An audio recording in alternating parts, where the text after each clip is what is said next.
Our Father, who art in heaven, hallowed be thy name.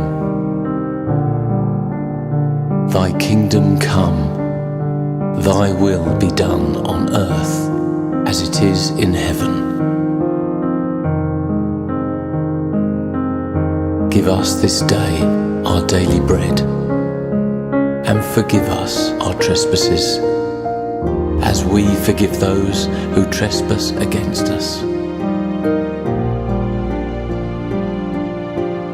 And lead us not into temptation, but deliver us from evil. For thine is the kingdom, and the power, and the glory,